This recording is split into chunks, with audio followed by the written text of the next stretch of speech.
اور اسی طرح امی جی ابو جی کہتے ہیں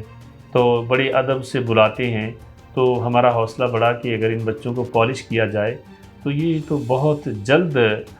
مطلب ایک ان میں تبدیلی آ سکتی ہے۔ ہم نے اس دائرہ کار کو آگے بڑھایا تو لاہور کی مختلف خانہ بدوش آبادیوں کا وزٹ کیا اور وہاں جا کر انہیں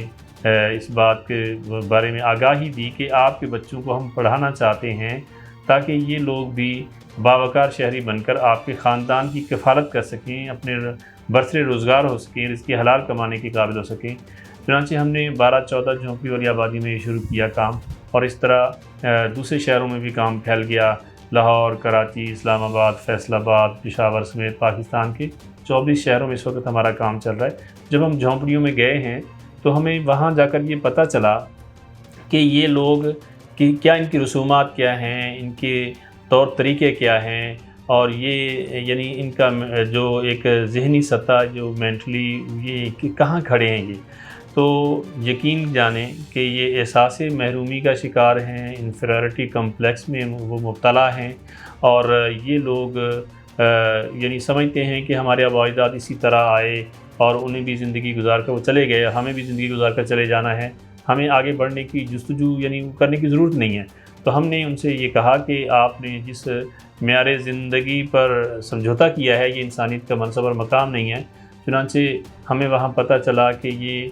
یہاں تک طبقاتی تقسیم کا شکار ہو گئے، اور کہ ہم کمیونیکیشن کا گیپ سول سوسائٹی اور نومیڈس کے درمیان، خانہ بدوشوں کے درمیان اتنا زیادہ ہو گیا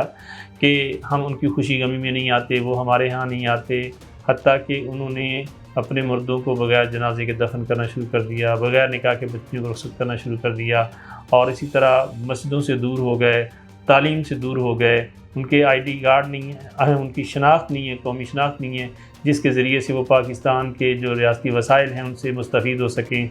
یعنی اسکول کالج میں نہیں جا سکتے، وہ ہاسپٹل میں علاج نہیں کروا سکتے کیونکہ آئی ڈی کارڈ نہیں ہے، اسی طرح اپنی زمین کوئی جائیداد خرید نہیں سکتے اس لیے کہ آئی ڈی کارڈ نہیں ہے۔ چنانچہ ہم نے الحمدللہ اس پر محنت کی اور ان کی آئی ڈی کارڈ بنوانے کے لیے الحمدللہ ابھی کام شروع ہو چکا ہے کہ ان کو قومی شناخت ملنے لگی ہے، اور ہم ان کے بچوں کو، ان کی خواتین کو،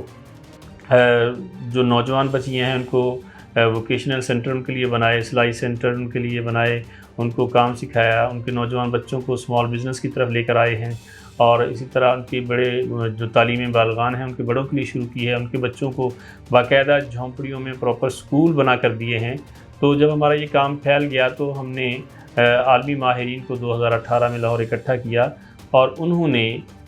بیٹھ کر 5 روزہ کانفرنس میں 2 کروڑ سے زائد خانہ بدوشوں کے لیے ویژن تشکیل پایا کہ ہم 50 سالوں میں 80 لاکھ خانہ بدوشوں کو پڑھا لکھا کر قومی ادارے میں شامل کریں گے۔ ان میں جو 1000 ڈاکٹرز ہوں گے، 1000 انجینئرز ہوں گے، 1000 اسکالرز ہوں گے۔ اسی طرح پاکستان کی ہر ضرورت کو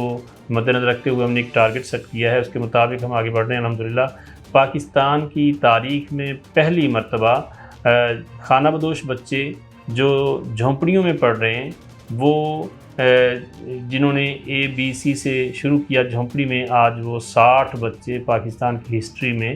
میٹرک میں انرول ہو رہے ہیں۔ ہمارے پاس 5-5.5 ہزار بچے اس وقت زیر تعلیم ہیں، اور جو لاہور، کراچی، فیصل آباد کے مختلف اسکولوں میں پڑھ رہے ہیں، جو جھونپڑیوں میں ہی اسکول قائم ہیں، اور اسی طرح 8,000 بچے ہمارے اس سے مستفید ہو چکے ہیں۔ ہم انشاءاللہ اپنے 50 سالہ ویژن کے تحت جو ہم نے 80 لاکھ لوگوں کو پڑھا لکھا کر قومی ادارے میں شامل کرنا ہے، ہم سمجھتے ہیں کہ آنے والے 10 سالوں میں یہ پاکستان کی منفرد تعلیمی تحریک بن جائے گی، اور آنے والے 25 سالوں میں ہم انشاءاللہ